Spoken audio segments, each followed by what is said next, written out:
Première question de la conférence de presse et le journaliste tente déjà un piège à Mbappé. 3 sujets sensibles, une seule question, mais regardez comment il reprend le contrôle. Vous sortez d'une saison blanche en club avec le Real Madrid. On vous a notamment reproché de ne pas assez défendre. Est-ce que ça peut vous servir de leçon pour la suite, et notamment là, ce que vous traversez en équipe de France? Et est-ce que la manière dont le Paris Saint-Germain a joué, notamment, vous inspire à titre personnel? Merci. Franchement, c'est un piège, parce qu'il suffit qu'il réagisse à un seul de ces sujets pour que toute la conférence de presse ne tourne qu'autour de ça. Regardez bien sa réponse. Je pense que les équipes qui gagnent inspirent toujours le football actuel.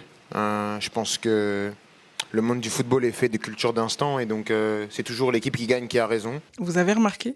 Le journaliste veut parler de Mbappé, mais Mbappé choisit de parler du football. Et ça, c'est très fort. Il lui parle d'une saison blanche au Real, Mbappé recentre sur le présent et sur la sélection, parce qu'on est en pleine Coupe du Monde. Maintenant, là, on est dans un football de sélection, c'est encore autre chose. Il lui parle du PSG, Mbappé prend du recul, élargit le débat et explique un principe beaucoup plus général. Le monde du football est fait de culture d'instant et donc c'est toujours l'équipe qui gagne qui a raison. À partir de ce moment-là, le PSG n'est plus vraiment le sujet. Le sujet, c'est comment le football évolue, et c'est Mbappé qui choisit ce terrain. Ensuite, regardez comment il construit sa réponse. Il dit pas simplement « c'est mon avis », il démontre. Depuis que j'ai commencé le foot, on nous a dit de copier le jeu de possession de Barcelone, l'attaque à 3 du Real, l'intensité du Bayern, et maintenant on nous demande le contre-pressing du PSG. Donc l'équipe qui gagne sera toujours un exemple pour l'ensemble du foot. Il transforme une opinion en démonstration factuelle. Et quand tu maîtrises ton sujet, t'as plus vraiment besoin de te justifier. Et c'est probablement la compétence la plus sous-estimée en conférence de presse.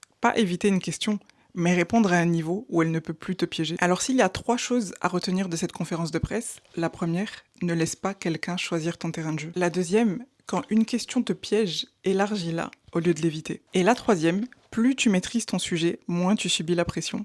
Le journaliste voulait enfermer Mbappé dans 3 débats.